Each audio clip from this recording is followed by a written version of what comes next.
And once again, I want to say greetings to each and every one of you, Aquaba, and welcome.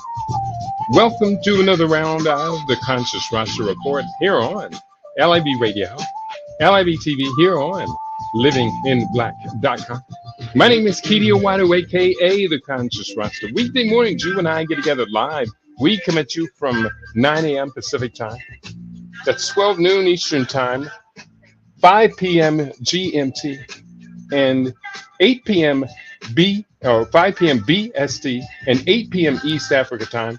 We get together with you and we deal with culture, consciousness, historical perspectives, entertainment, economics, education, health, labor, law, politics, religion, family, conflict, future studies, all areas of human interactivity and development. Today's date is Wednesday.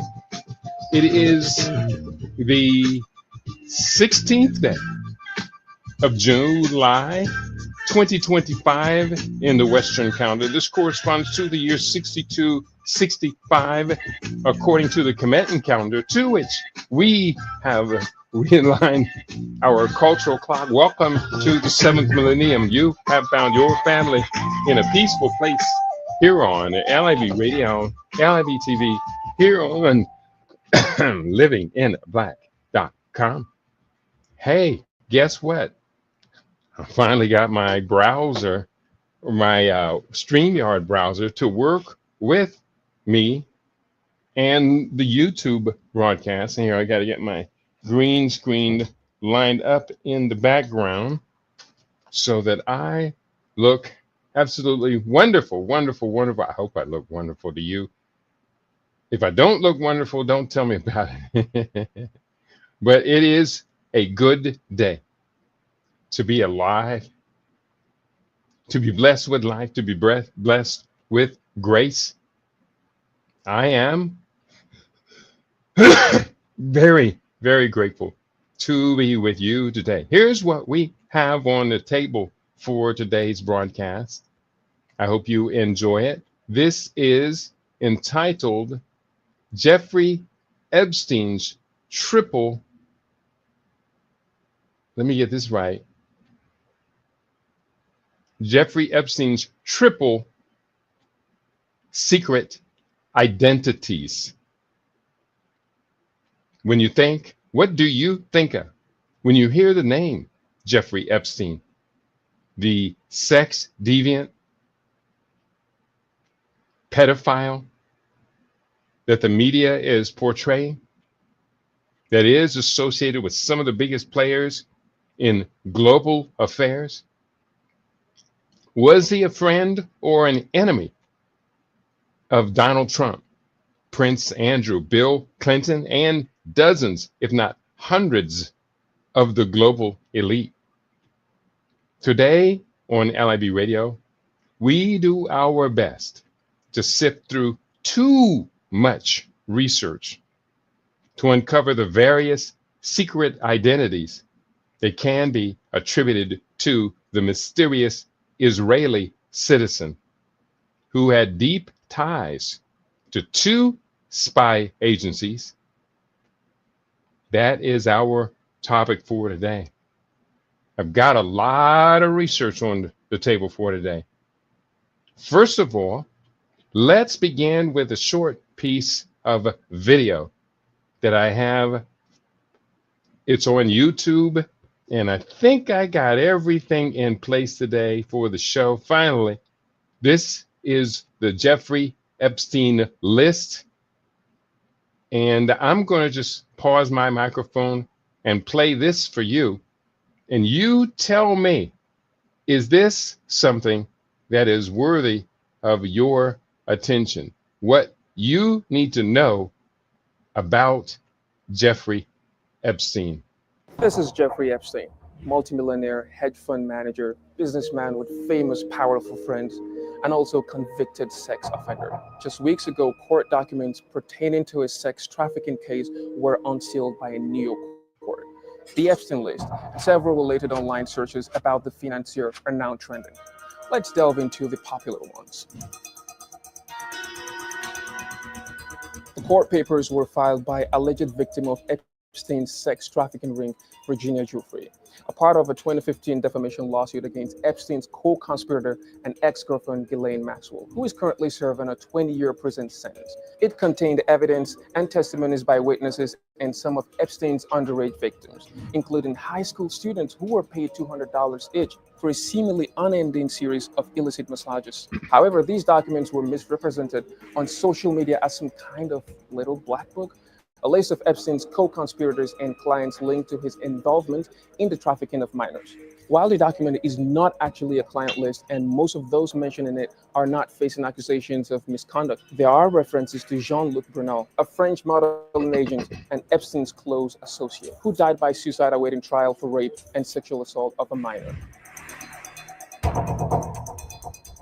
The list mentions around 150 people, including politicians, celebrities, friends, business associates, and alleged victims. Some notable names include British royalty, Prince Andrew, and former US President Donald Trump and Bill Clinton. There are no allegations of wrongdoings by Trump and Clinton in the document. However, one of the victims alleges Prince Andrew groped her, a claim he denies. In addition to these figures, celebrities like Michael Jackson, Cameron Diaz, Leonardo DiCaprio, and Stephen Hawking also feature on the list.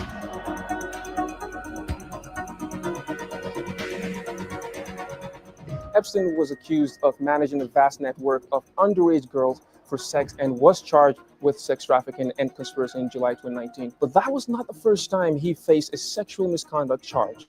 In 2008, he was convicted of soliciting prostitution from a minor and was registered as a sex offender. Epstein owned two private islands in the US Virgin Islands. His residence in Little St. James is where he hosted his associates and celebrities, known to locals as Pedophile Island. This is where prosecutors allege he lured and recruited girls as young as 12, describing it as the perfect hideaway for his sex parties. In May 2023, the island was sold for $60 million, less than half of the asking price.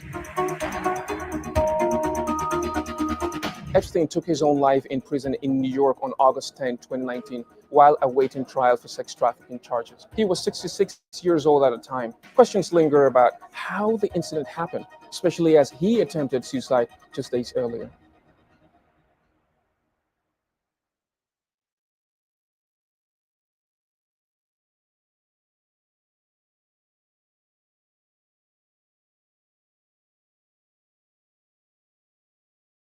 All right, I'm gonna remove that screen and let's explore much deeper into this case of Jeffrey Epstein's triple secret identities.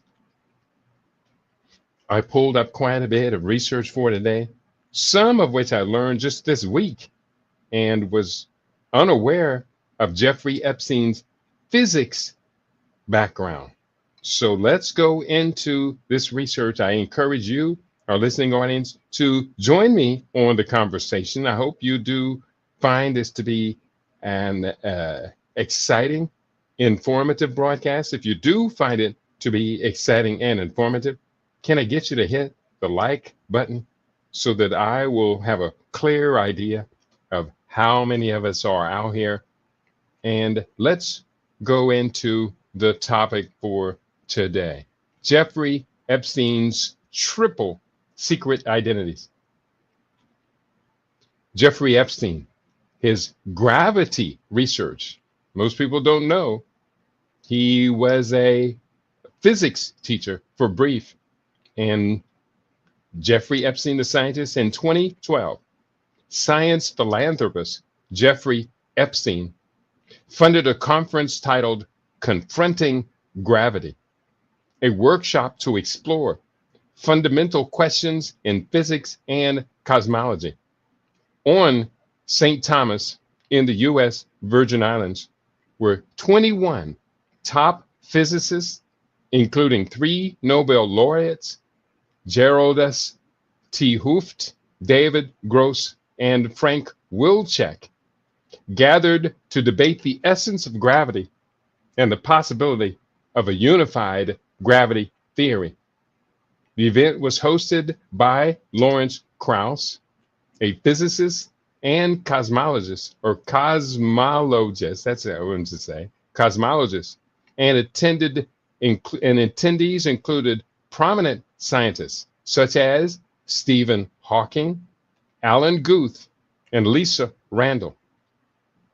The conference aimed to explore the current consensus, if any, for defining gravity, particularly in the context of reconciling it with quantum mechanics. One of the key outcomes was a consensus that gravity might exist in the form of gravitational waves, which could be a part of what was traditionally called, quote, empty space, unquote. And now that empty space, I refer to it in my book, and that much of this research I do refer to in my book. Let me grab it off the shelf, which is entitled Quantum Advancement. If you have not read this book, well, I did my best. Now, what they're calling, quote, empty space, we call dark matter. And there's also something moving through dark matter. They're calling gravitational waves. We call it dark energy. So we're on parallel research. These are some of the top physicists and scientists in the world. Maybe you and I have an obligation. If we're not invited to their party, maybe we've got to start a party of our own. Quantum advancement. Let's keep going. We've got a lot of research on the table for today. The idea is not new, as gravitational waves were predicted by Einstein's theory of relativity. Theory of general relativity. But the conference aimed to delve into the fundamental physics behind them, especially at the quantum level. Krauss and others at the conference proposed that empty space, dark matter, is not truly empty, but is in a state of flux between intense energy spurts and their cancellation. This concept is supported by the understanding that viral particles pop in and out of existence, affecting the energy levels in atoms such as hydrogen. This cancellation of energy in quote unquote empty space could potentially explain the physics of gravitational waves beyond the consequences of curved space-time, possibly leading to a unified theory. Jeffrey Epstein was also associated with gravity research through his foundation's support of scientific meetings and research. In a separate context, Jeffrey Epstein, it's not the same person, who received his PhD in physics from UC Berkeley in 2020, is employed as a quantum applications engineer at atom computing in Berkeley. Bear with me. At atom computing in Berkeley. This is the second Jeffrey Epstein. And he has interest in quantum thermodynamics and low energy quantum gravity, although it is not clear if this is the same individual. And I verified it, it is not the same individual. We asked, what are the connections of Jeffrey Epstein to intelligence agencies? I asked that of artificial intelligence. Here is the response that I got back. And let's be clear. All inquiries to search engines use AI, all of them. And so I am not cheating. I am just using a search engine. Allegations regarding Jeffrey Epstein's connection to intelligence agencies have been widely discussed, though no definitive proof has been presented. Quote unquote. Epstein was rumored to be associated with the Israeli Mossad, with claims that his activities as a spy involved gathering compromising material on powerful individuals for blackmail purposes. These allegations were detailed in the book Epstein, Dead Men Tell No Tales, written by Dylan Howard, which relied heavily on information from former Israeli intelligence officer Ari Ben Menash. Epstein's victim, Virginia Joffrey, also alleged that Epstein was an intelligence asset, linking him to espionage activities on Twitter. Ghislaine Maxwell, Epstein's former partner, who is also connected to these allegations, with her father, Robert Maxwell, reportedly having ties to the Mossad. Additionally, former Israeli Prime Minister Ehud Barak was identified in dossiers as having met Epstein multiple times, further fueling speculation about Epstein's potential intelligence connections. Epstein was also alleged to have had ties to the Central Intelligence Agency, CIA, with William Burns, the current director of the CIA, having met Epstein 3 times in 2014 while serving as Deputy Secretary of State. Despite these allegations, former lawyer to Epstein, Alan Dershowitz, who himself is deep into Israel, he's a dual citizenship. He's an apologist for the Epsteins and the elites of this world. Alan Dershowitz has denied that Epstein was a spy, asserting that he would have known about any such ties and used them to his client's advantage during negotiations with prosecutors. Dershowitz emphasized that no connections to intelligence agencies have ever came up during his representation of Epstein. And how credible is Alan Dershowitz? On a scale of 1 to 10, at best 2, meaning 80% of what I perceive he says is not true. Steve Bannon, former chief strategist to President Donald Trump, was intrigued by Epstein's reputed role as a middleman for intelligence services, suggesting that Bannon believed Epstein had intelligence links. This belief was not unique to Bannon, as rumors have long circulated about Epstein's connections with intelligence agencies, both in the US and abroad. The FBI raided Epstein's Manhattan mansion in 2019, collecting various records, but the CIA and other intelligence agencies have remained silent on the question of any files they may have on Epstein. The belief that Epstein and his father-in-law, Robert Maxwell, were spies continues to gain weight from testimonies of former Israeli intelligence officials and multiple reports. Although no on-the-record confirmation from US or other intelligence agencies has been provided. So that concludes the inquiries that I made on Jeffrey Epstein. 1 second.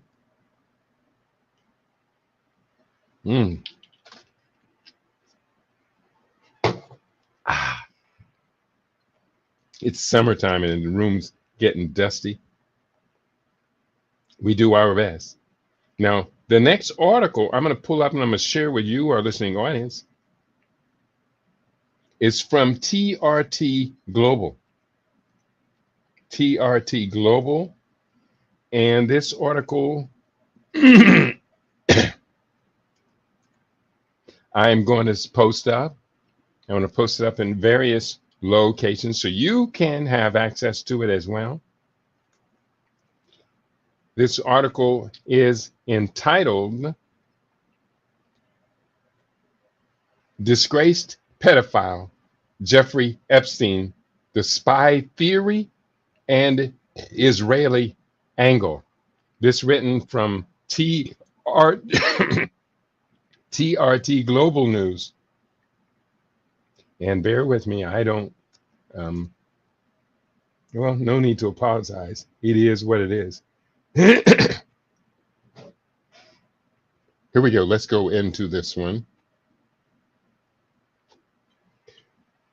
Again, the title of the article, Disgraced Pedophile Jeffrey Epstein, the Spy Theory and Israeli Angle, from TRT Global, January 11, 2024.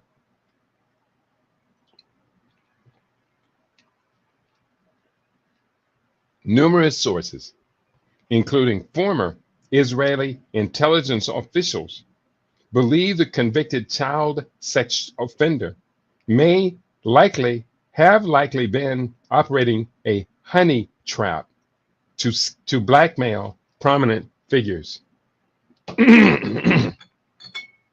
January 11, 2024.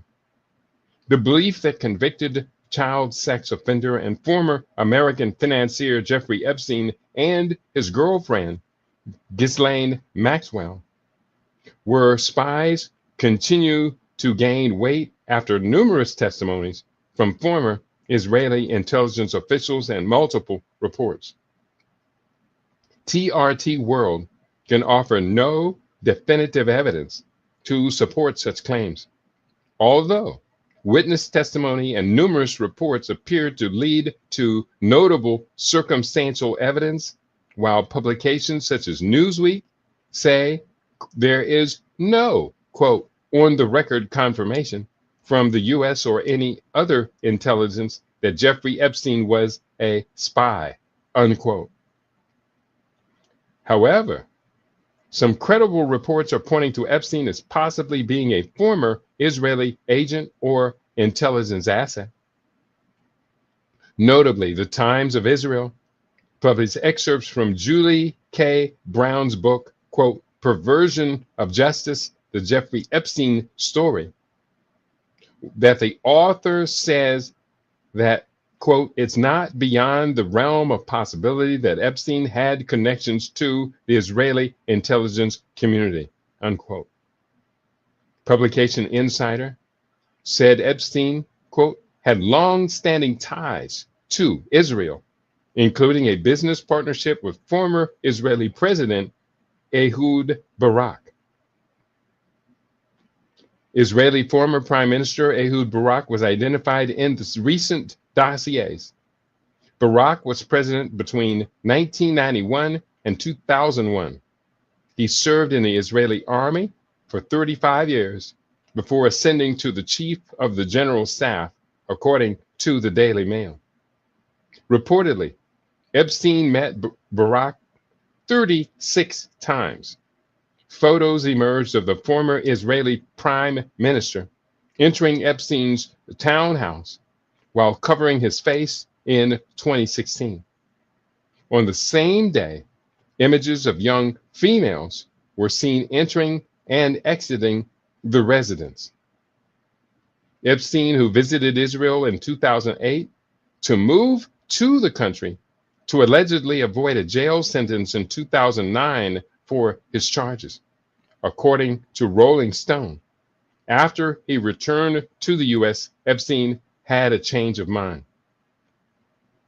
After serving his prison sentence, Epstein allegedly bragged, quote unquote, to various people regarding his ties and consultancy to prominent figures from the UK, America, Russia, Africa, and the Middle East.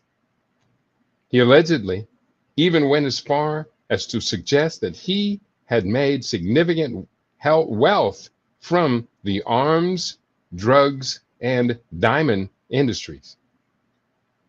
Epstein has even been described as someone known in intelligence circles as a, quote, hyper fixer, unquote, a person who can go between different cultures and networks. Steve Bannon tried to get close to Jeffrey Epstein, thinking he was a spy. Oh, this is another article. Let me put this article up. This is going to be up in two parts here for our Rumble family. And I'd love to hear from you today. If you are in the house, talk to me. I see Ed L. Mack is in the house. Ed has joined us. He says, Grand Rising family. Grand Rising to you too, Brother Ed. And I'm going to push up this link here. And Jeffrey Epstein's triple identity. We want to copy and cut and paste the hyperlink here on Facebook as well, and on YouTube. Here is the link as well. So let's continue to read on. This article entitled, Steve Bannon Tried to Get Close to Jeffrey Epstein Thinking He Was a Spy, report says. This article written by Tom Porter, published in Business Insider, October 20, 2021. Steve Bannon's associates discuss his meetings with Jeffrey Epstein with Rolling Stone. They speculated that Bannon likely believed Epstein had intelligence links. Rumors have long circulated that Epstein had connections with intelligence agencies. Steve Bannon, Donald Trump's former chief strategist, tried to befriend Jeffrey Epstein because he likely believed the convicted sex offender was a spy, Rolling Stone reported, citing two of his associates. Two Republican operatives who spoke to the publication anonymously said Bannon was, quote, intrigued by Epstein's reputed role as a middleman for intelligence services in the United States and abroad, unquote.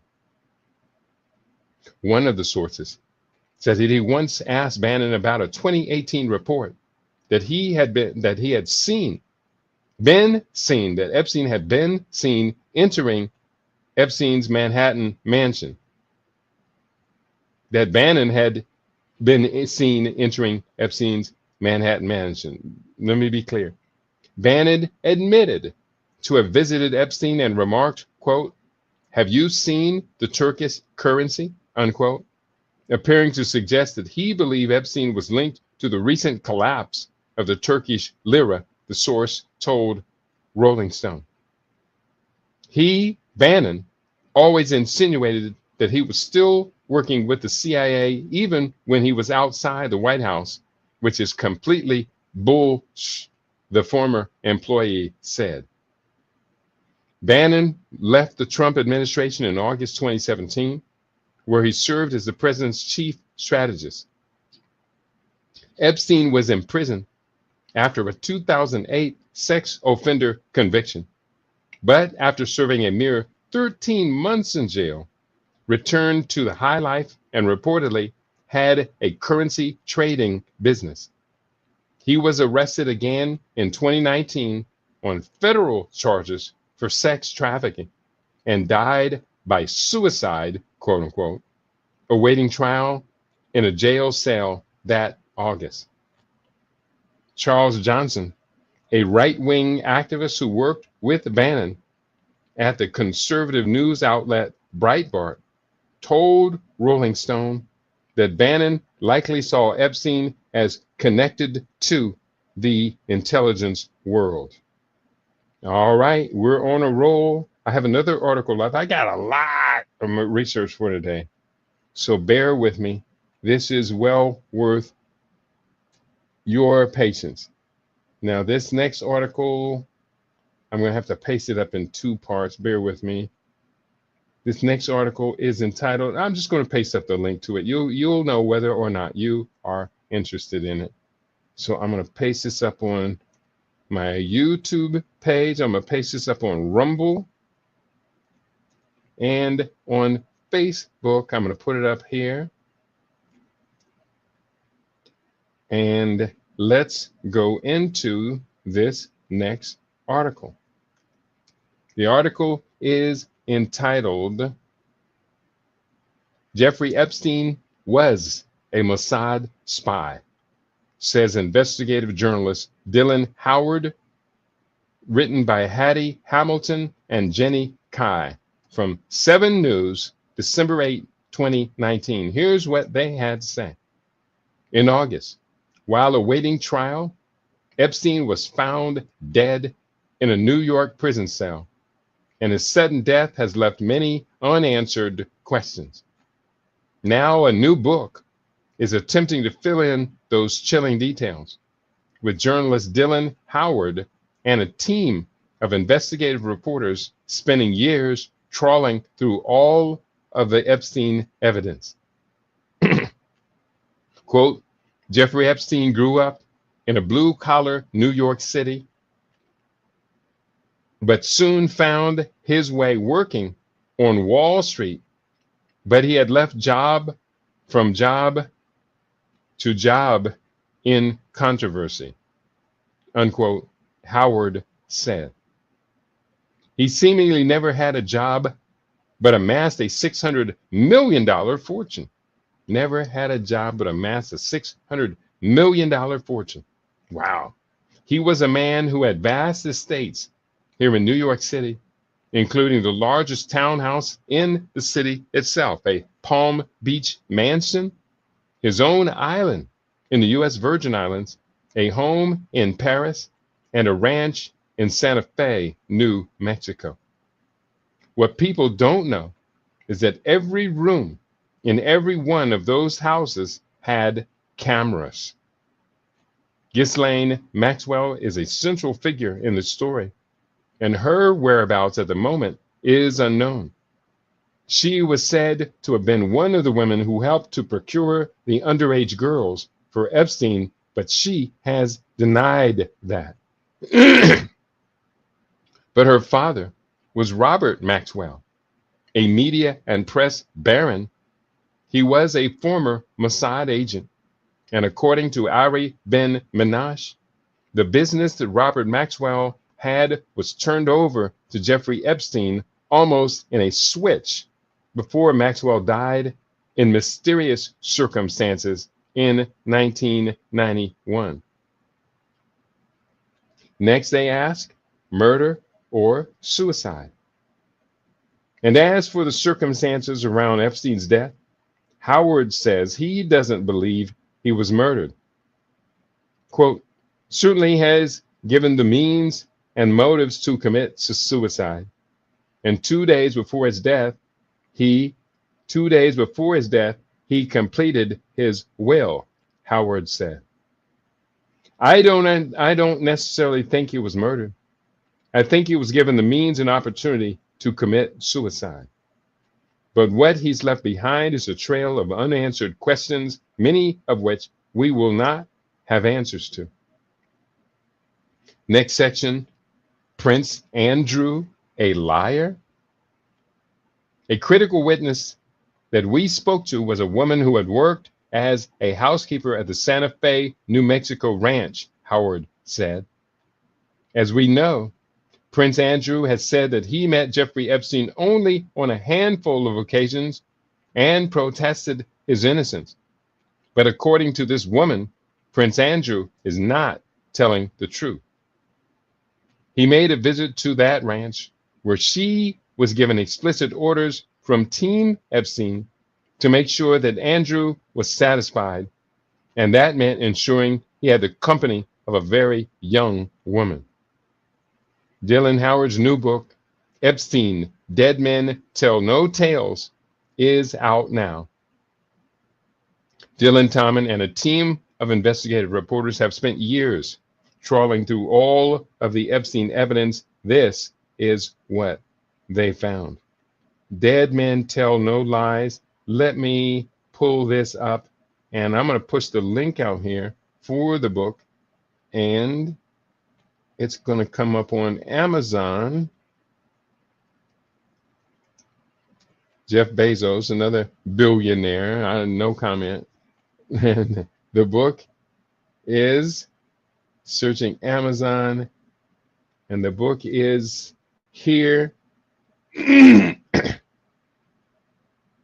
by ooh by Melissa Cronin, Dylan Thompson et al. So there are a number of investigative reporters on this one. It's $25. Dead Men Tell No Tales, Spies, Lies, and Blackmail. It's Epstein, Dead Men Tell No Tales, Spies, Lies, and Blackmail. So I think you might want to check it out. And let me put up the link to this one.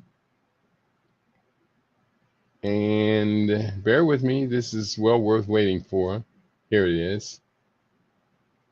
And X.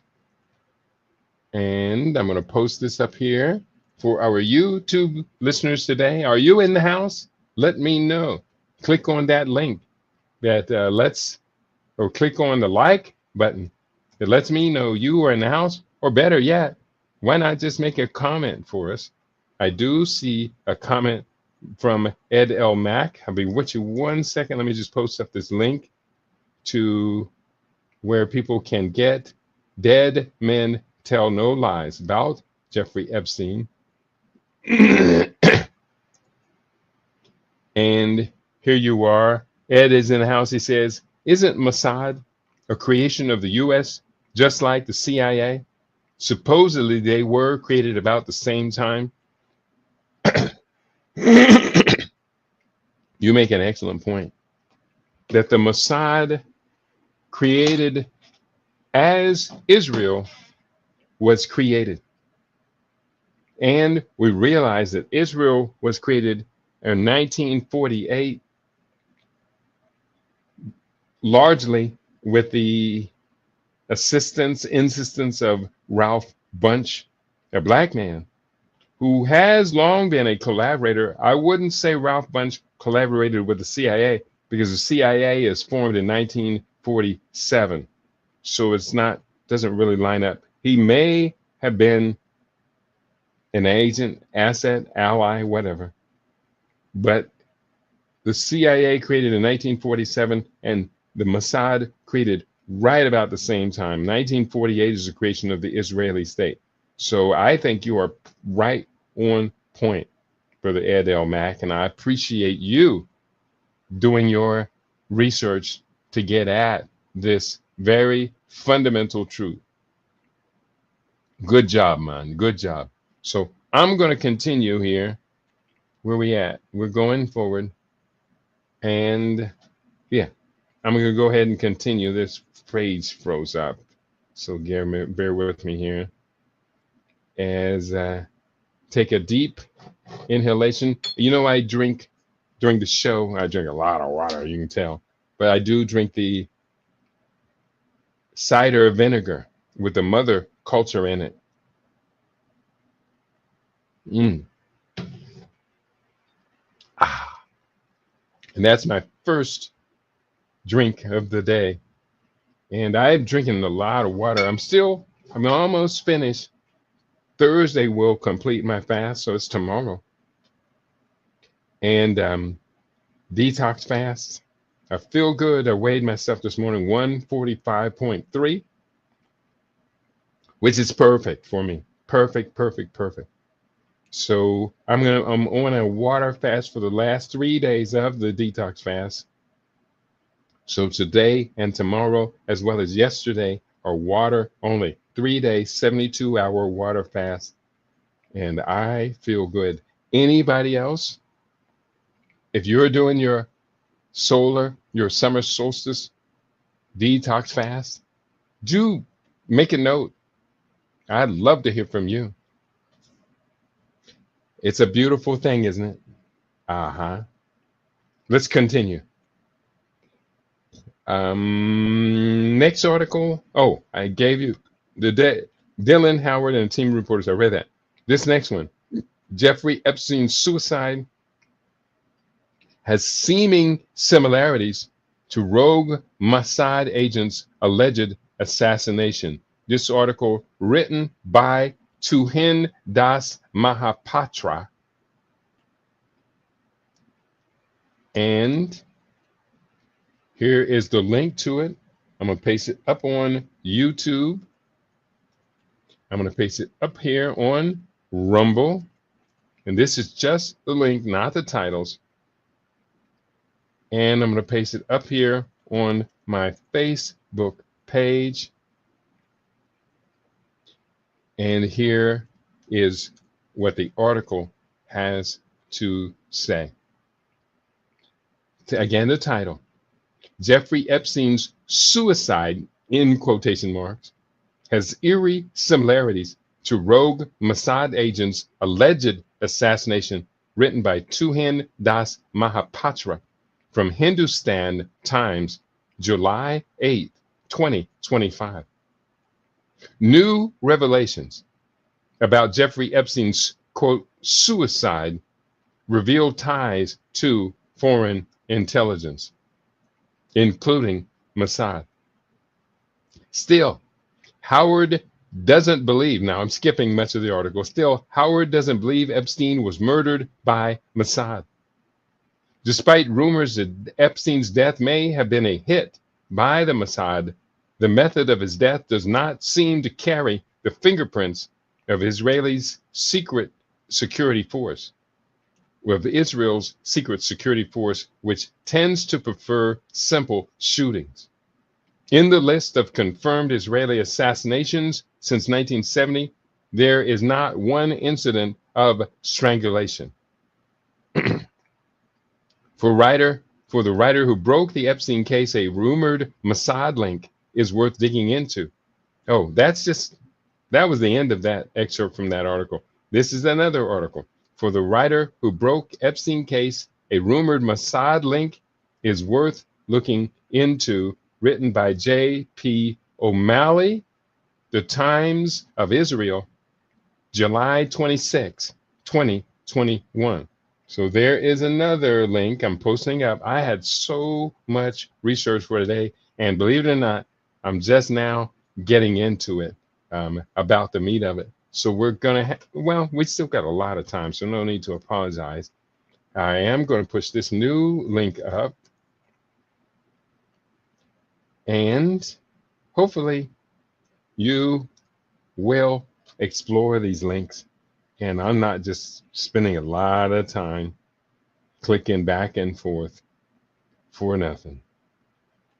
I do see there's only one person talking to me today, so I have only you, Ed L. Mac, only you to rely on to confirm to me and everyone else that this is even taking place. So let me see if anybody is on my You Now page responding. And the You Now page wasn't even up. It kicked itself out. We're going to go back into You Now. And here we are. Let's go into it.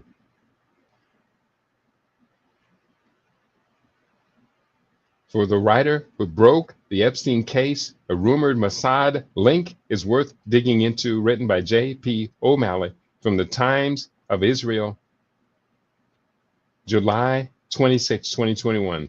Did the now deceased, disgraced financier and convicted sex offender Jeffrey Epstein have links to the Israeli intelligence community? An investigative reporter for the Miami Herald claims that credible details making the link, quote, are not far-fetched and need to be explored in further detail and examined, unquote. It's not beyond the realm of possibility that Epstein had connections to the Israeli intelligence community, says Julie K. Brown, whose book, Perversion of Justice, The Jeffrey Epstein Story, was released on July 20. Robert Maxwell, again, his accomplished Ghislaine Maxwell's father, certainly had those kinds of connections. And Epstein had a close relationship with Robert Maxwell. The 59-year-old American journalist told the Times of Israel via Zoom call from her home in Hollywood, Florida. Brown keenly stresses the striking similarities between Jeffrey Epstein's death in August 2019 and Robert Maxwell's death in November 1991. The 68-year-old British media mogul was said to have drowned after falling from his luxurious yacht, the Lady Ghislaine, near the Canary Islands. Spanish police insisted no foul play was suspected in Maxwell's death, but rumors about how exactly Maxwell died have never gone away. One theory points to a possible suicide. Another claims Maxwell was assassinated by the Israeli Mossad intelligence agency for which he was secretly working. Maxwell is buried on Jerusalem's Mount of Olives. Many members of the Israeli intelligence community attended his funeral. So too did Yitzhak Shamir, Israel's then prime minister. Shamir eulogized the British tycoon for the political connections he brought to Israel during the 1980s and for the money he invested in it. The Department of Justice, okay, that's the end of that excerpt. Had a lot of little pieces today. I have the next article. The DOJ says it won't release any more Epstein files. Here's what the government is still keeping secret. Written by Jacob Shamsian, Business Insider, July 7, 2025. And this is from Business Insider. It's just a little bit over a week ago. So Donald Trump, who had promised to release the Epstein files, is now reneging on that promise. That's pretty interesting. I hope you find that Donald Trump is well, you know what I'm saying, that he is reneging. We're going to go forward. I'm sorry, poor context of humor. I'm going to post this link up here as well. Would love it if more of you would be responsive. Today is a good day, and we can be as responsive as we want to be and need to be.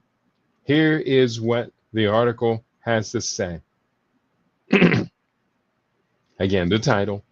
The DOJ says it won't release any more Epstein files. Here's what the government is still keeping secret, written by Jacob Shamsian, Business Insider, July 7, 2025. The Trump administration says it won't release more Epstein files. Point 2. Attorney General Pamela Bondi previously released phase 1 with just one new document. Point number 3, the records could shed light on Jeffrey Epstein's fortune and law enforcement failures. So it may not be necessarily so enlightening if Trump does release what the Justice Department has gathered. And I think you and I would agree they've had plenty time to clean up whatever they want to clean up. There is a note that came in. Ed O'Mac, can we assume that since Epstein had no employment known of, that entity gifted him Epstein Island? Yeah, that we can assume as much. They gifted him the money and the opportunity to make the money to buy Epstein Island. So I think you and I are kind of on the same track. We do know Epstein has a bunch of job leaps, and 2 or 3 of these job leaps, and he's in Wall Street. Let's go into what we do have here. The ghost of Jeffrey Epstein is haunting the Trump administration. Among his many campaign promises, President Donald Trump said he would make government files related to the now dead financier and sex trafficker public. Now, the Trump administration is changing its tune. In a memo published Sunday night, the Department of Justice and the FBI now say they won't disclose anything else. Now, that takes us to now Jeffrey Epstein's Wikipedia page, which was 50 pages long with the references, 50 pages long. I'm going to jump into it and just start reading away. Jeffrey Epstein, Wikipedia. I'm going to post up the link to it so you can all have access to it. And 50 pages is a lot.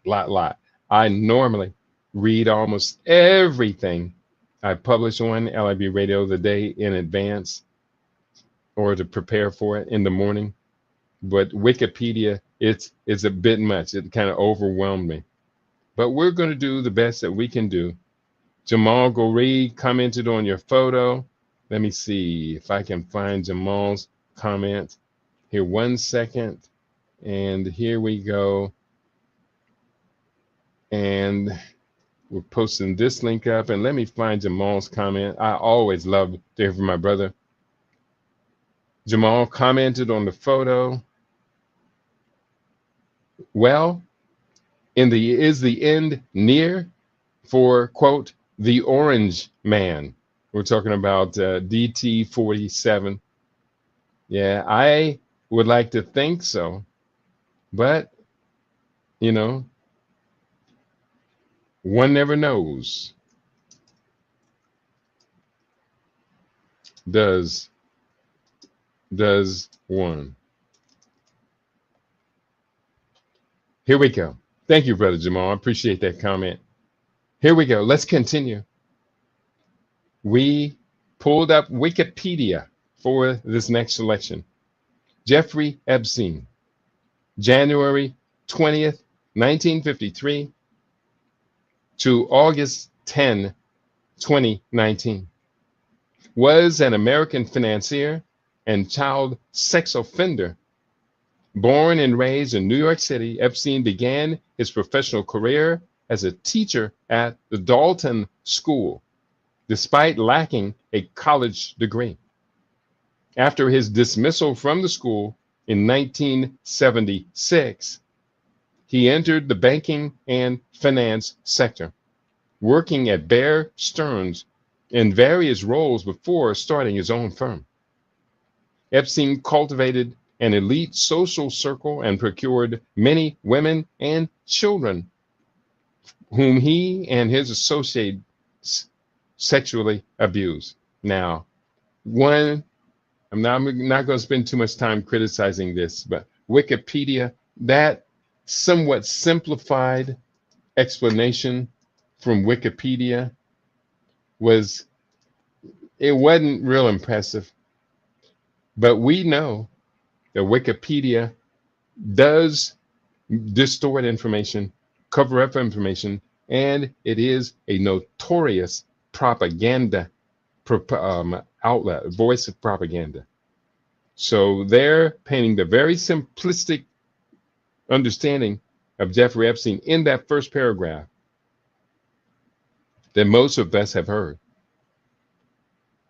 that he cultivated this elite circle of pedophiles. And so we're going to go forward. I'm going to continue reading. I'm trying not to stop too much and criticize Wikipedia. In 2005, police in Palm Beach, Florida, began investigating Epstein after a parent reported that he had sexually abused her 14-year-old daughter. Federal officials identified 36 girls, some as young as 14 years old, whom Epstein had allegedly sexually abused. Epstein pleaded guilty and was convicted in 2008 by a Florida state court of procuring a child for prostitution and of soliciting a prostitute. He was convicted of only these two crimes as part of a controversial plea deal and served almost 13 months in custody but with extensive work release.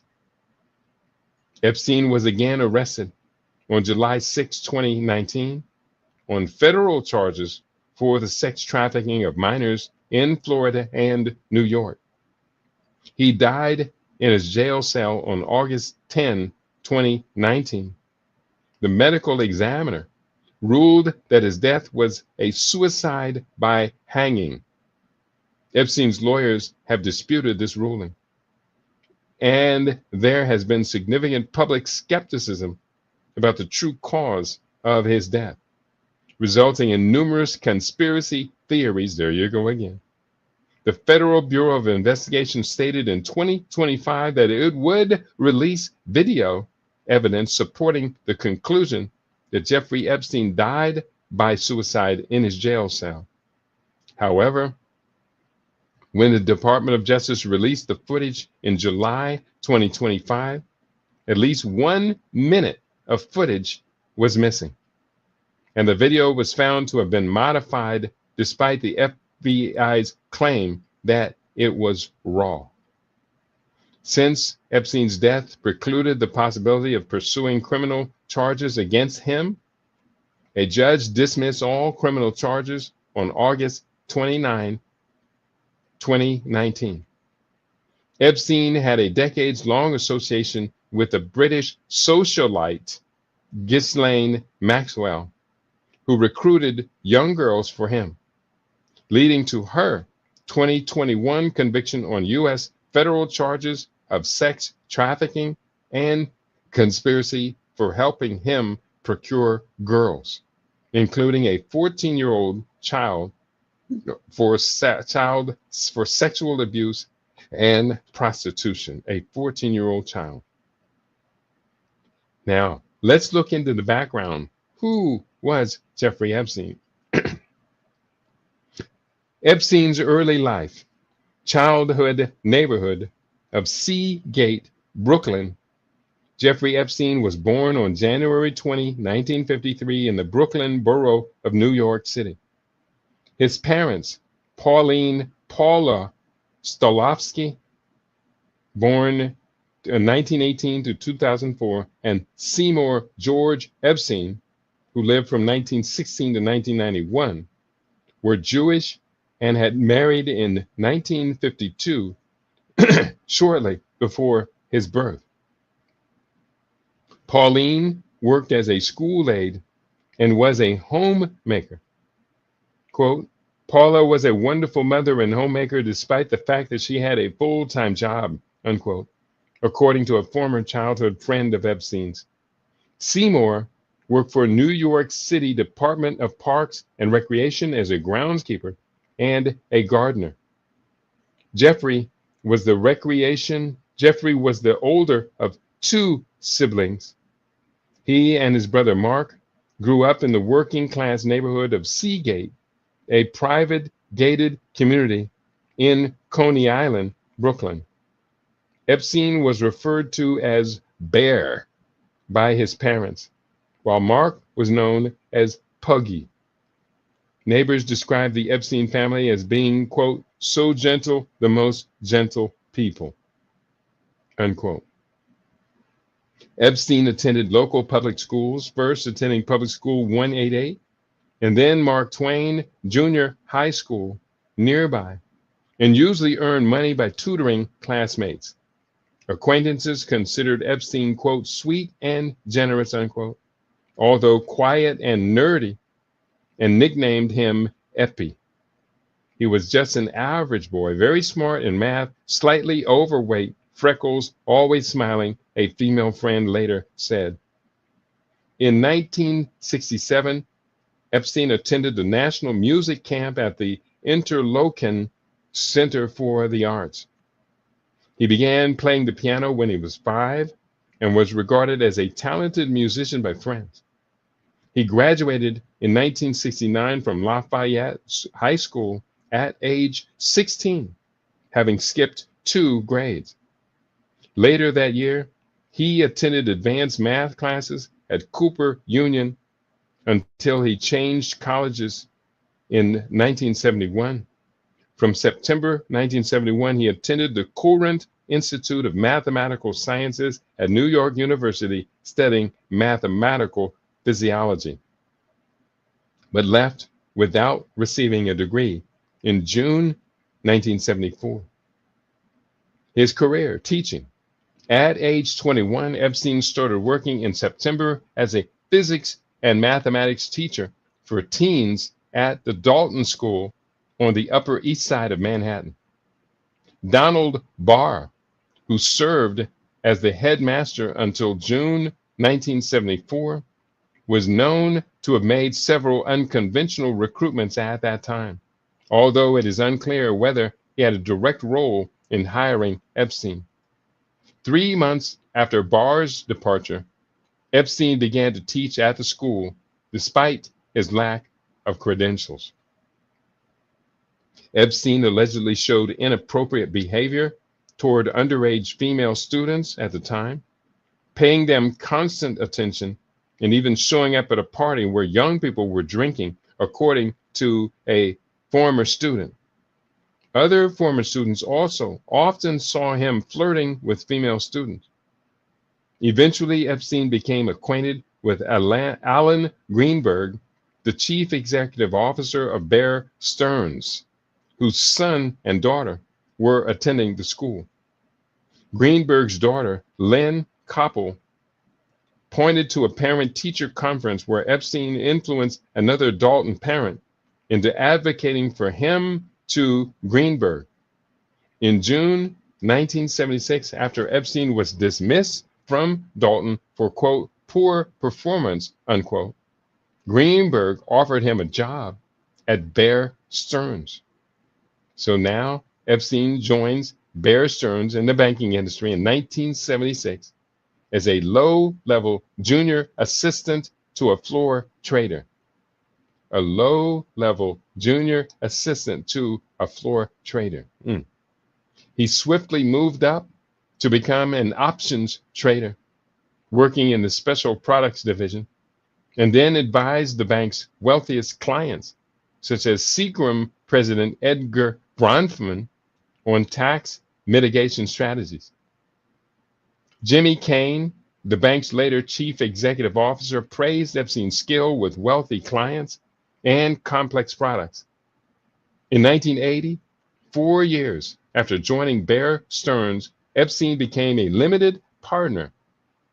In 1981, Epstein was asked to leave Bear Stearns for, according to its sworn testimony, quote, being guilty of a Regulation D violation.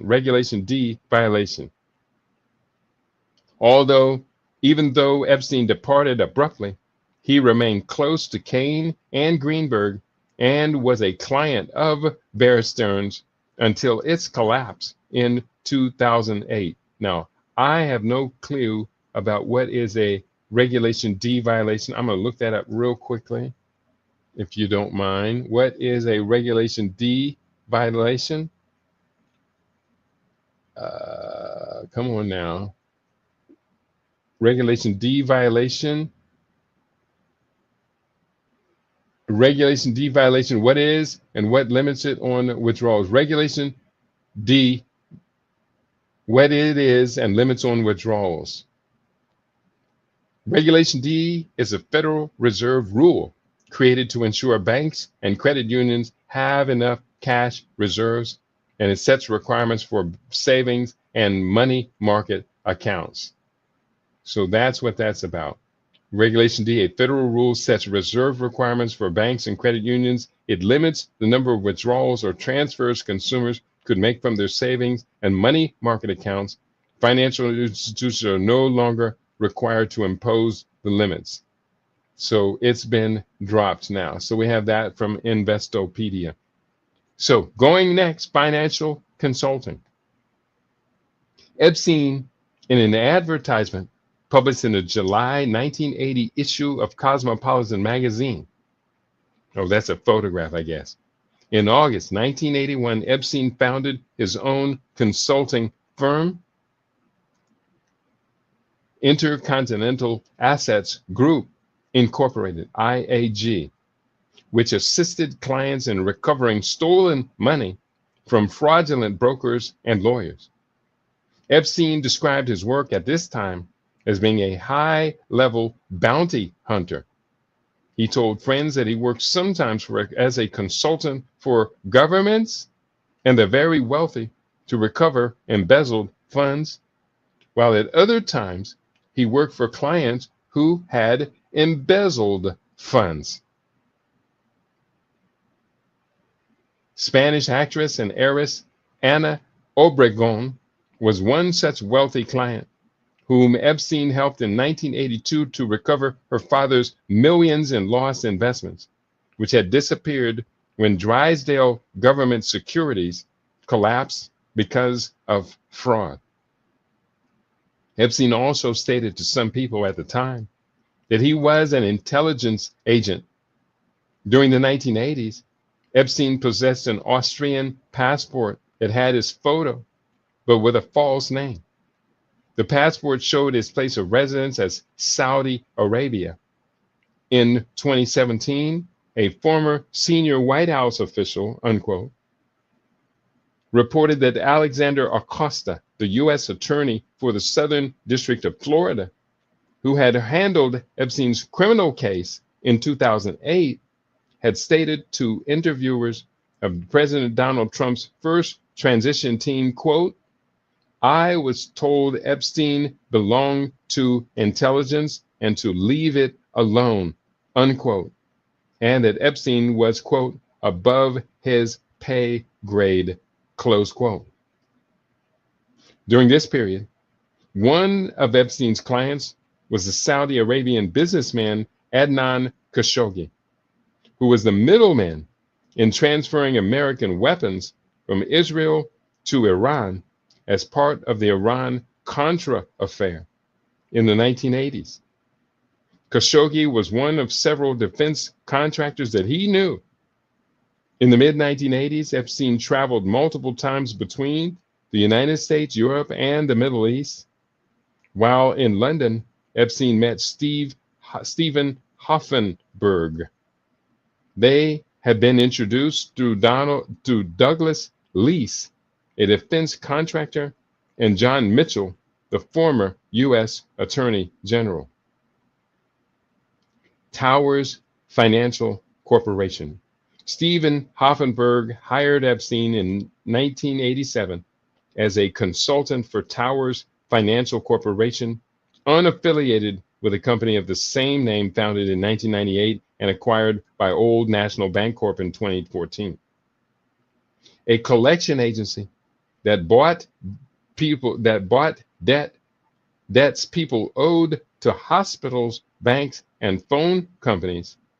Hoffenberg set Epstein up in offices in the Villard houses in Manhattan and paid him US $25,000 per month for his consulting work, equivalent to $69,000 in 2024 dollars. Hoffenberg and Epstein then refashioned themselves as corporate raiders, using Tower Financials as their raiding vessel.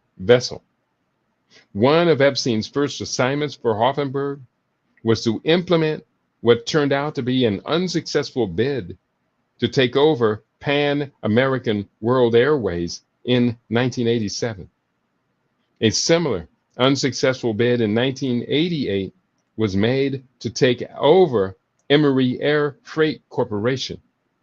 During this period, Hoffenberg and Epstein worked closely together and traveled everywhere on Hoffenberg's private jet. In 1993, Towers Financial Corporation imploded when it was exposed as one of the biggest Ponzi schemes in American history, losing over $450 million of its investors' money, equivalent to $979.5 million in 2024. In court documents, Hoffenberg claimed that Epstein was intimately involved in the scheme. Epstein left the company by 1989 and was never charged for involvement in the massive investor fraud committed. It is unknown if Epstein acquired any stolen funds from the Towers Ponzi scheme. Financial management firm. The Limitless Moored, okay, that's an irrelevant caption of a photograph. In 1988, when Epstein was still consulting for Hoffenberg, he founded his financial management firm, J. Epstein and Company. The company was said by Epstein to have been formed to manage the assets of clients with just more than $1 billion in net worth, although others have expressed skepticism that he was restrictive of the clients that he took. Although others have expressed skepticism that he was restrictive of the clients that he took. I don't understand the statement. The only publicly known billionaire client of Epstein was Leslie Wexner, chairman and CEO of L Brands, formerly the Limited Incorporated, and Victoria's Secret. In 1986, Epstein met Wexler through their mutual acquaintances, insurance executive Robert Meister and his wife in Palm Beach. A year later, Epstein became Wexner's financial advisor and served as his right-hand man.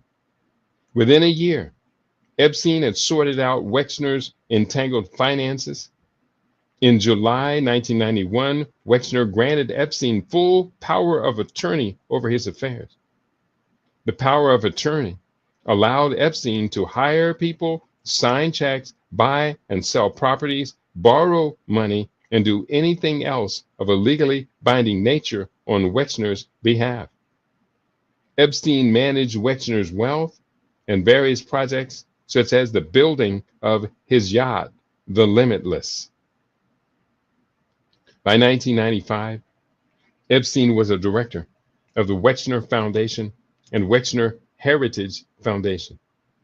He was also the president of Wexner's Property, which developed part of the town of New Albany outside Columbus, Ohio, where Wexner lived.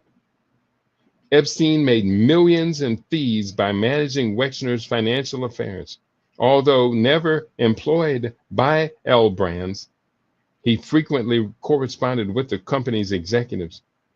Epstein also often attended Victoria's Secret fashion shows and hosted his models at his New York City home, as well as helping aspiring models get work with the company. In 1996, Epstein changed the name of his firm to the Financial Trust Company, and for tax advantages, based it on the island of St. Thomas in the U.S. Virgin Islands. By relocating to the U.S. Virgin Islands, Epstein was able to reduce federal income taxes by 90%.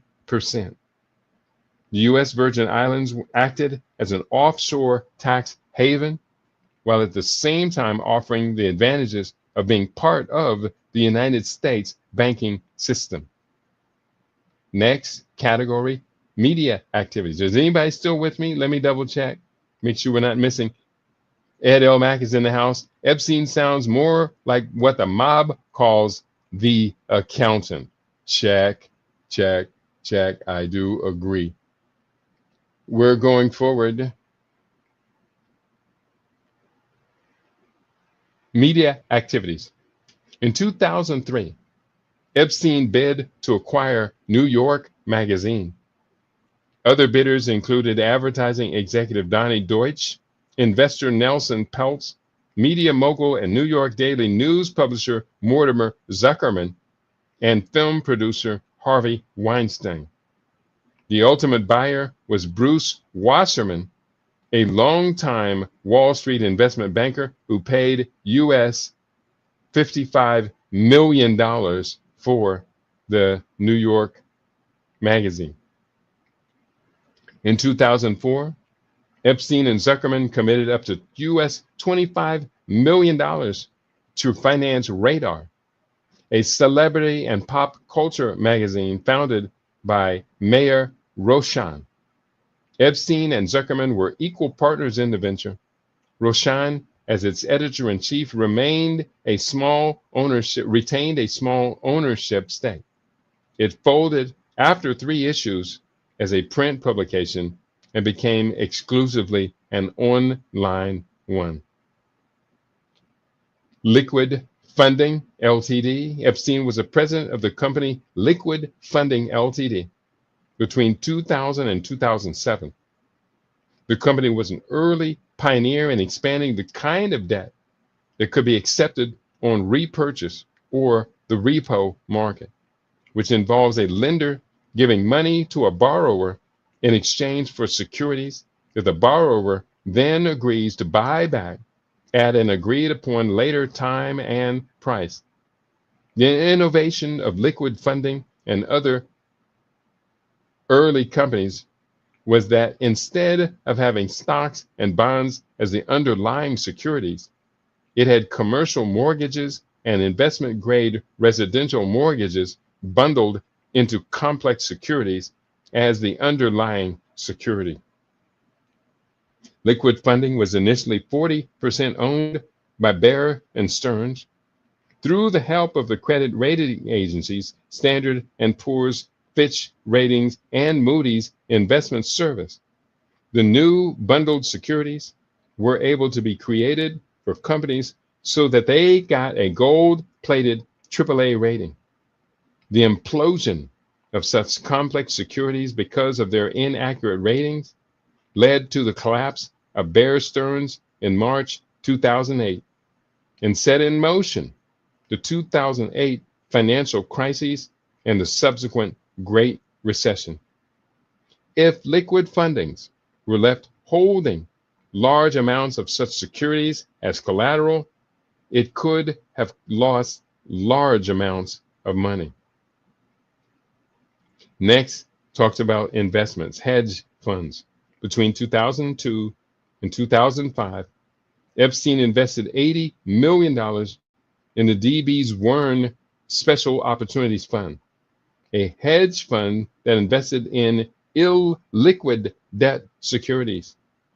In November 2006, Epstein attempted to redeem his investment after he was informed of accounting irregularities in the fund.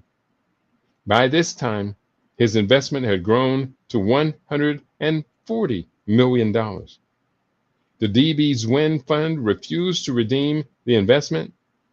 Hedge funds that invest in illiquid securities typically have years-long lockups on their capital for all investors and require redemption requests to be made in writing 60 to 90 days in advance.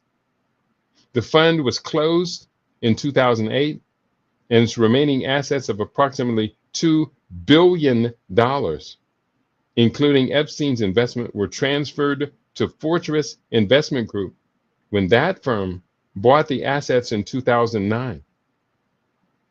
Epstein later went to arbitration with Fortress over his redemption attempt. The outcome of that arbitration is not publicly known. The U.S. government began negotiation with Epstein for a plea agreement in mid-2007 as the Bear Stearns hedge fund began to collapse. In August 2006, Epstein, a month after the federal investigation of him began, invested $57 million in the Bear Stearns high-grade structured credit strategies enhanced leverage hedge fund. This fund was highly leveraged in mortgage-backed collateralized debt obligations, CDOs. Yeah, I'm starting to recognize much of this language and this terminology. And this is going into the Great Recession that began really around 2007, but really hits us in 2008.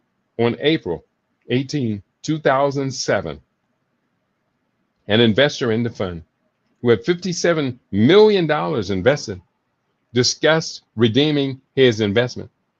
At this time, the fund had a ratio, and I do see, oh, that's me chatting. Okay. the fund had a ratio, and here, bear with me. Let me reconnect my broadcast over here on younow.com. Go live, hit next, put up tags, and go live. Here we are. Sorry about that. If you were on Rumble listening, well, we're back with you now. It just shuts itself off sometimes. I don't know what happens. It crashed, actually. Here we are. By the time of the Bear Stearns Fund began to fail in May 2007, Epstein had begun to negotiate a plea deal with the U.S. Attorney's Office concerning imminent charges for sex with minors. In August 2007, a month after the fund collapsed, the U.S. Attorney in Miami, Alexander Acosta, entered into direct discussions about the plea agreement. Acosta brokered a lenient deal, according to him, because he had been ordered by higher government officials who told him that Epstein was an individual of importance to the government. As part of the negotiations, according to the Miami Herald, Epstein provided unspecified information, unquote, unspecified information, quote, unquote, to the Florida federal prosecutors for a more lenient sentence, and was supposedly an unnamed key witness for the New York federal prosecutors in their unsuccessful June 2008 criminal case against two managers of the failed Bear Stearns hedge fund. Alan Dershowitz, one of Epstein's Florida attorneys on the case, told Fox Business News, quote, "We would have been touting that if he had cooperated. The idea that Epstein helped in any prosecution is news to me," unquote, from Alan Dershowitz. Next, the Israeli startup. In 2015, the Israeli newspaper Haaretz reported that Epstein invested in the startup Reporti Homeland Security, rebranded as Carbine in 2018. The startup was connected with Israel's defense industry. It was headed by former Israeli Prime Minister Ehud Barak, who was also at the time the defense minister and chief of staff of the Israeli Defense Forces, IDF. The CEO of the company is Amir Elihai, a special forces officer, and Pinchas Bukris, a director of the company and former Deputy Minister Director General and Commander of IDF Cyber Unit 8200. Epstein and Barak, the head of Carbine, were close, and Epstein often offered him lodging at one of his apartment units at 301 East 66th Street in Manhattan. Epstein had past experience with Israelis' research and military sector. In April 2008, he went to Israel and met with a number of research scientists and visited different Israeli military bases. Next category, and this is a very extensive Wikipedia page, but we're actually more than halfway through it. Video recordings. Epstein installed concealed cameras in numerous places on his properties to allegedly record sexual activity with underage girls or prominent people for criminal purposes such as blackmail. Ghislaine Maxwell, Epstein's long-term girlfriend and companion, told a friend that Epstein's private island in the Virgin Islands was completely wired for video, and the friend believed that Maxwell and Epstein were videotaping everyone on the island as an insurance policy. When police raided his Palm Beach residence In 2006, 2 hidden cameras were discovered in his home. It was also reported that Epstein's mansion in New York was wired extensively with a video surveillance system. Maria Farmer, an artist who worked for Epstein in 1996, noted that Epstein showed her a media room in the New York mansion where there were individuals monitoring the pinhole cameras throughout the house.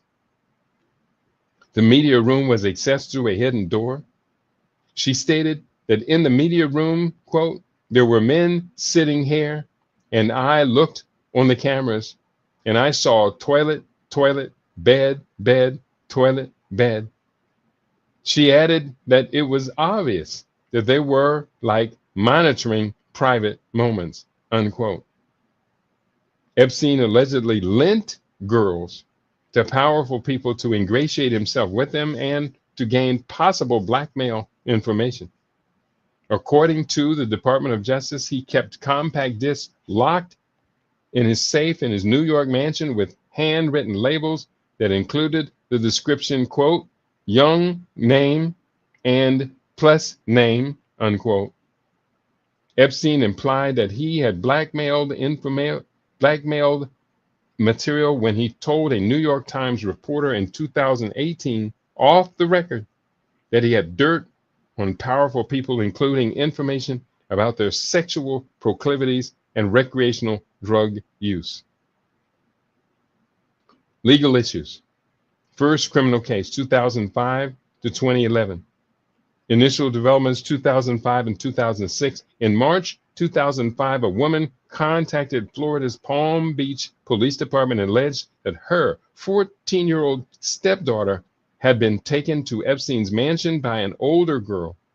While there, she was allegedly paid $300, equivalent to $480 in 24 times, to strip and massage Epstein. She had allegedly undressed, but left the encounter wearing her underwear. Palm Beach police began a 13-month undercover investigation of Epstein, including a search of his home. During the investigation, Palm Beach Police Chief Michael Ryder publicly accused the Palm Beach County State Prosecutor Barry Krishner of being too lenient and called for help from the FBI. The Federal Bureau of Investigation then became involved. Subsequently, the police alleged that Epstein had paid several girls to perform sexual acts with him. Interviews with 5 alleged victims and 17 witnesses under oath, a high school transcript, and other items found in Epstein's trash and home allegedly showed that some of the girls involved were under 18, the youngest being 14, with many under age 16. The police search of Epstein's home found 2 hidden cameras and large numbers of photos of girls throughout the house, some of whom the police had interviewed in the course of their investigation.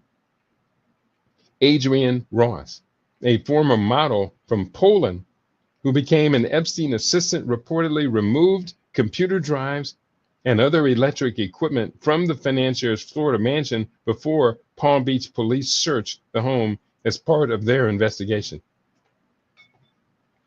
The court documents record that a search of Epstein's residence by Palm Beach Police Detective Joseph Riccari in 2005 uncovered an incriminating Amazon receipt containing books on S&M.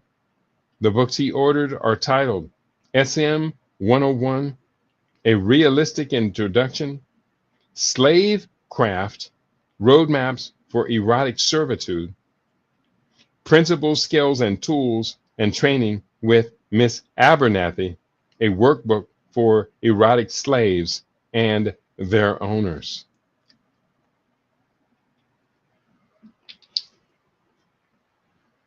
A former employee told the police that Epstein would receive massages 3 times a day. Eventually, the FBI compiled reports on 34 confirmed minors eligible for restitution, increased to 40 in the non-prosecution agreement, whose allegations of sexual abuse by Epstein included corroborating details. Julie Brown's 2018 exposés in the Miami Herald identify 80 victims and located about 60 of them.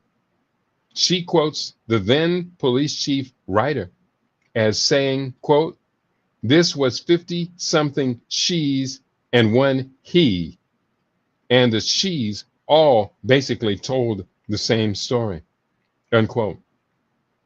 Details from the investigation include allegations that 12-year-old triplets were flown in from France for Epstein's birthday and flown back the following day after being sexually abused by the financier. It was allegedly that young girls were recruited from Brazil and other South American countries, former Soviet countries, and Europe, and that Jean-Luc Brunel's MC2 modeling agency was also supplying girls to Epstein. In May 2006, Palm Beach police filed a probable cause of affidavit saying that Epstein should be charged with 4 counts of unlawful sex with minors and 1 count of sexual abuse. On July 27, 2006, Epstein was arrested by the Palm Beach Police Department on state felony charges of procuring a minor for prostitution and solicitation of a prostitute. He was booked at the Palm Beach County Jail and later released on a $3,000 bond. State Prosecutor Krishner later convened a Palm Beach County grand jury, which was usually only done in capital cases. Presented evidence from only 2 victims. The grand jury returned a single charge of felony solicitation of prostitution, to which Epstein pleaded not guilty in August 2006. Epstein's lawyers included Roy Black, Gerald Lefcourt, Harvard Law School professor Alan Dershowitz, and former U.S. Solicitor Gerald Ken Starr. Linguist Steven Pinker also assisted. And the non-prosecution agreement 2006-2008, Epstein's October 2007 non-prosecution agreement. In 2006, July 2006, the FBI began its own investigation of Epstein, nicknamed Operation Leap Year. It resulted in a 53-page indictment in June 2007.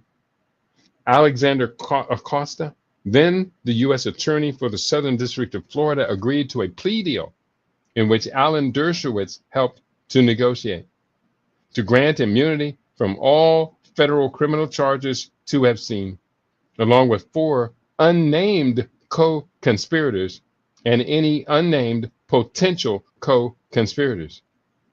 According to the Miami Herald, the non-prosecution agreement essentially shut down an ongoing FBI probe into whether there were more victims and other powerful people who took part in Epstein's sex crimes. At the time, this halted the investigation and sealed the indictment. The Miami Herald said, quote, "Acosta agreed, despite a federal law to the contrary, that the deal would be kept from the victims," unquote. Acosta later said he offered a lenient plea deal because he was told that Epstein belonged to intelligence and was above his pay grade, quote unquote, and to, quote, "leave it alone," unquote. Epstein agreed to plead guilty in Florida court to 2 felony prostitution charges, serve 18 months in prison, register as a sex offender, and pay restitution to 3 dozen victims identified by the FBI. The plea deal was later described as a sweetheart deal.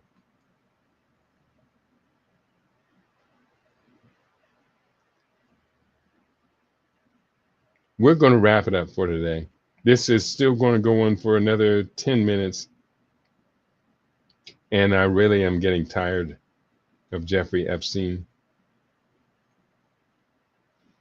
We have hopefully learned a lot today about what went down. Let me just read the last comments. Ed Mack is in the house.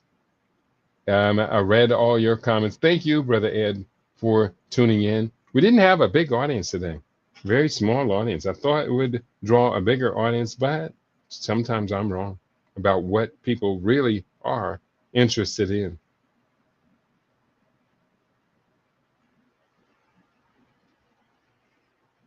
I want to thank you all for tuning in to LIB Radio, LIB TV, and livinginblack.com. We work hard, really hard, to bring you the best information that you and I could gather together and report on. I feel good after having finished that. I do want to encourage you, and Ed, I don't have to say this to you, but everyone else out there listening, if you appreciate what we do here on LIB Radio, we do encourage you to become a long-term sponsor. There is a lot for us to do together. We grow together, we build together. The books that I write, 2 of which came out today. The first, we were talking about Jeffrey Epstein's role as a physics researcher and specializing on gravity, and how that tied into quantum physics. I recommended this book, Quantum Advancement, which, from what I heard today, the group of 21 top scientists that Jeffrey Epstein gathered on his Virgin Islands resort did not necessarily go beyond what we said you and I could do here in this book, Quantum Advancement, written by my nom de plume, I am Ka, the brother from the future. We also pulled out this book, Disaster Preparedness for World Wars 5 and 6. Because what is happening right now is a battle, a monumental global battle between the elite corporatists who think they are above the law and the rest of us. Disaster preparedness for World Wars 5 and 6. How is the global economy and security order shaping up for the 21st century? We do not inherit the earth from our ancestors. We borrow it from our children. That is a Native American proverb. These 2 books are going to be so helpful for today's topic. I don't mention Jeffrey Epstein in these books, but we do talk about gravity and why it is critically necessary that we as Africans start to study gravity much more seriously. Because whoever solves this problem of gravity, and we may have already solved it millennia ago, whoever solves this problem of gravity, I'm convinced is going to dominate a global order. And you and I should have the right to define what that global order is going to be about. So on this note, you have been tuned into LIB Radio, LIB TV, and livinginblack.com. It's a pleasure for me to get the browser. I swapped the browser, and now it talks to OBS like it's supposed to. So we are here. We're back, and doggone it, very proud to be with you on your favorite. We aim to be your favorite. We are LIB Radio, LIB TV. We are livinginblack.com. So tell your friends to tell their friends. We have our own now. And our own is pretty good. We appreciate you. Do go to keidi.biz and buy a book. It would be a good one. I promise you, you will not be disappointed. Peace and prosperity to each and every one of you on LIV Radio, LIV TV, and on livinginblack.com. Peace, y'all.